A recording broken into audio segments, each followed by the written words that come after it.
Hello everybody, how's it going? I'm back with the video game review. Now this time I'm not going to bash an old NES game. Instead I'm going to do an actual video game review. The game is Noire. Now this game has been in development since the mid-2000s. I believe it's been in development since 2004. The game was made by Team Bondi in conjunction with Rockstar Games, the same developer who has brought us games such as Manhunt, Red Dead Revolver, Red Dead Redemption, Max Payne, and the ever-popular Grand Theft Auto franchise. This time around though, you're not playing a criminal on the run from the law, nor are you looking to cause as much havoc as possible. You're on the opposite side of the law now. You're a cop named Cole Phelps. You're assigned murder cases and have to go to the crime scene and do an investigation. You look at all the bodies and check for marks on them to get any hints as to what the murderer used to kill them.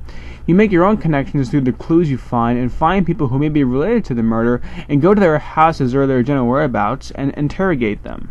Interrogations are a big part of this game and also one of the most entertaining parts about it.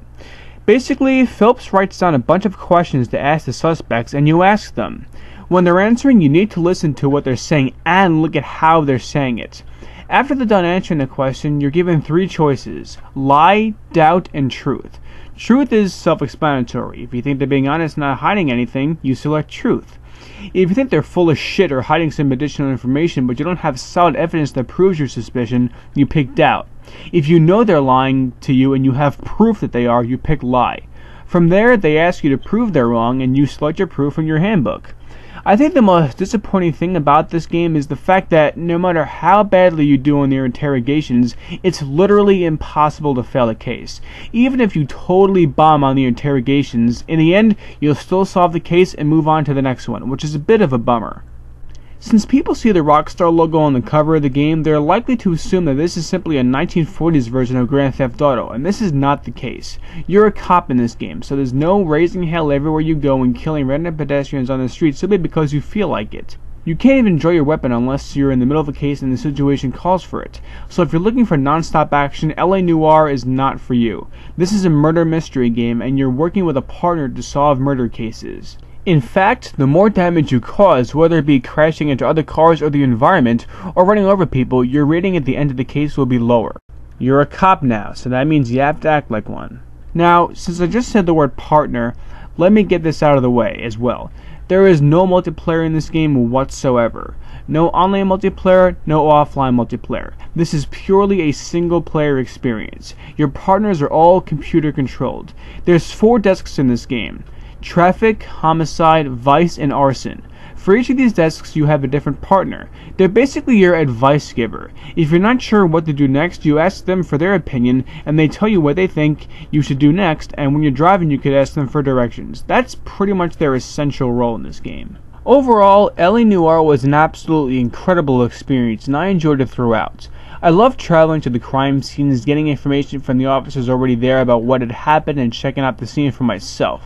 Checking the body for wounds and marks, finding additional clues near their bodies such as their purses with their personal information, as well as possible footprints leading to and from the body was all so damn awesome. A big part of this game is finding out who the suspects for the crime are and matching evidence that proves their innocence or their guilt. For example, you may find a footprint at a crime scene and ask someone about it and they'll tell you it's likely from a men's shoe size 8. Then when you get to a suspect's house and look around and you find a men's shoe that's a size 8, uh-oh, this man has some explaining to do.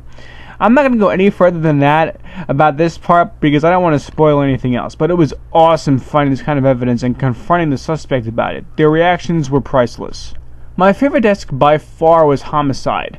My least favorite desk was probably Vice, but all of the desks were entertaining. I've heard a lot of comparisons between this game and Heavy Rain and how similar they are. In a way, this is true. Both are murder mysteries and you have to solve the case. They're both also heavily story driven. There's also the common question if I liked Heavy Rain while I like Noire. I think the answer to that question is yes, you will. These games are fairly similar. They're both fairly slow-paced mystery games that are heavily driven by story rather than violence and whatnot. Besides the fact that you can't fail a case, I have 2 other main complaints about this game: the controls and the length. The game is simply way too short. I won't say how many cases there are because that would be probably considered a minor spoiler, but the game can be beaten within 2 days and I think it's just too short. The controls can be a bit wonky at times. Moving Phelps around a crime scene can be a bit difficult. It's hard to explain, but sometimes you can't get him to move in a certain direction without making him turn in a way that you didn't want him to. Also, when you hold R2 to run, it takes a second to register. Nothing that will ruin the experience of the game, but it was definitely a bit annoying. If you have any questions at all, please feel free to drop them down below and I'll answer them to the best of my ability. Also, keep in mind that if you've already beaten the game like I have, don't leave a spoiler in your comments. It will be deleted. I probably forgot to mention something, so if I remember anything I want to mention, I'll put it in the video details. This game was a fantastic experience. But unfortunately, once you beat the game, there's really not much replay value, unless you want to complete the random street crimes you hear about on the radio while you're driving, which include bank robberies and such, or if you wish to replay an old case to get a better rating. Once you play it though, you won't want to get off. At least I didn't. Give this game a shot. I definitely recommend it.